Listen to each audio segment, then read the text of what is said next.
খাবারের সঙ্গে আপনার ক্যারেক্টারের ডাইরেক্ট রিলেশন আছে। তা না হলে দেখেন, মানুষ কিন্তু এটা আগে থেকে জানে।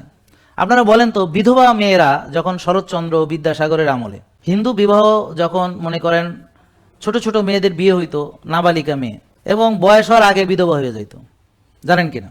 আচ্ছা, তো এদেরকে কেন মাংস মাছ খেতে দেওয়া হতো না? কেন তাদেরকে ভেজিটেবল ছাড়া আর কিছু খেতে দেওয়া হতো না? কেন? কারণ তাদের দেহে যেন উত্তেজনা না আসে। তা আজকে আর এক ভেগান জাতি আসছে, এরা সবাইকে নপুংসক বানাইতে চায়, পুরুষত্বহীন করতে চায়, নারীত্বহীন করতে চায়, যে তুই শুধু সবজি খাবি, ঘাস লতা পাতা খাবি। খেয়ে দেখেন কিছুদিন পরে ফিনিশ।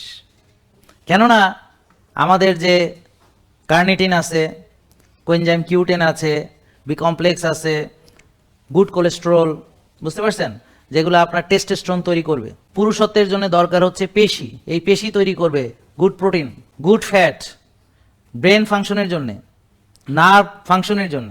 কোলেস্টেরল থেকে টেস্টোস্টেরন, কোলেস্টেরল থেকে ভিটামিন ডি, কোলেস্টেরল থেকে এস্ট্রোজেন মেয়েদের হরমোন, প্রোজেস্টেরন মেয়েদের হরমোন, পুরুষদের হরমোন, সব কিছু কোলেস্টেরল থেকে তৈরি হয়। তার মানে আপনারা যদি ওই জিনিস বাদ দিয়ে শুধু ঘাস লতা পাতা সিদ্ধ করে রেগুলার খেতে থাকেন, স্বাভাবিকভাবেই একটা মেয়ে তার যে নারীত্ব হারাবে।